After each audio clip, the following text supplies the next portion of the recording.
अस्सलाम वालेकुम। कैसी तेरी खुदगर्जी के इस एपिसोड में आप देखेंगे कि शमशेर और महक रेस्टोरेंट से खाना खाकर निकल रहे होते हैं कि अचानक महक को चक्कर आ जाता है और महक शमशेर को पकड़ लेती है। शमशेर परेशान हो जाता है और महक से पूछता है, महक क्या हुआ है? तो महक कहती है, कुछ नहीं, अचानक चक्कर सा आ गया था। तो फिर शमशेर कहता है, चलो डॉक्टर के पास चलते हैं। महक कहती है, नहीं नहीं, कुछ भी नहीं, बस ऐसे ही हल्का सा चक्कर था। शमशेर कहता है, नहीं नहीं, चलो डॉक्टर के पास चलते हैं। और डॉक्टर के चेकअप के बाद डॉक्टर कहती है, मुबारक हो, बहुत बहुत, आप बाप बनने वाले हैं। ये सुनकर महक और शमशेर बहुत खुश हो जाते हैं। शमशेर फिर महक को लेकर महक के वालिद के पास आता है और महक के वालिद को कहता है, अंकल मैं बहुत शर्मिंदा हूँ अपने पहले की हुई गलती पर। अब मुझे एहसास होता है कि मैंने आप लोगों के साथ कितना गलत किया है। महक के वालिद कहते हैं, बेटा पिछली बातों को याद करने का कोई फ़ायदा नहीं है, अब आगे की तरफ देखो और आगे बढ़ो। तो फिर शमशेर कहता है, आपको बहुत बहुत मुबारक हो, आप नाना बनने वाले हैं। ये सुनकर महक के वालिद और महक की वालदा बहुत खुश हो जाते हैं और कहते हैं कि इस खुशी में मिठाई होना चाहिए। और इधर शमशेर की भाभी और इसकी बहन और एहसन तीनों मिलकर प्लान बना रहे होते हैं कि शमशेर को महक की ज़िंदगी से कैसे निकाला जाए।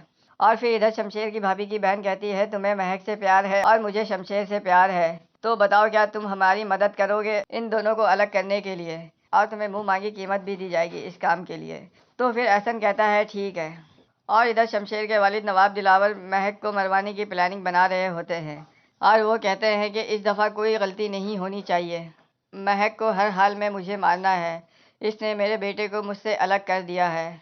मलिक दिलावर कहता है कि मैं महक को शमशेर से अलग करके ही रहूँगा। महक और शमशेर को अलग करने के लिए मुझे कुछ भी करना पड़ा मैं करूँगा। अब देखता हूँ महक को कौन बचाता है।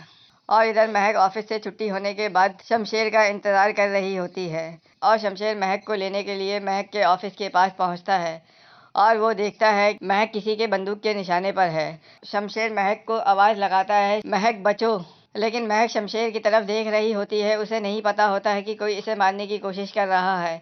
वो शमशेर की बातों को समझ नहीं पा रही होती है। शमशेर फिर दौड़ता हुआ महक के सामने आ जाता है और गोली शमशेर को लग जाती है और फिर शमशेर वहीं गिर जाता है। महक शमशेर को उठा रही होती है लेकिन शमशेर गोली लगने की वजह से बेहोश हो जाता है। महक शमशेर को अस्पताल ले जाती है और शमशेर को रो रो कर कह रही होती है कि शमशेर तुम्हें कुछ नहीं होगा, तुम्हारे पास मैं हूँ। और फिर शमशेर को ऑपरेशन थिएटर ले जाया जाता है जहाँ पर शमशेर का ऑपरेशन हो रहा होता है।